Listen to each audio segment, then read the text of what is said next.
Well, it's about 5 o'clock and I'm in for the night, so I think I'm going to start making some dinner. All right, I got some black beans here.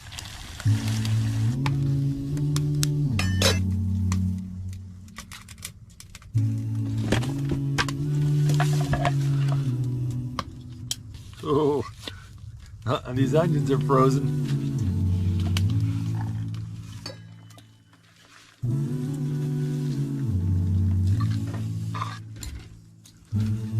Oh yeah, that's thawed out nicely. It's warming up well. All right, just added some rice.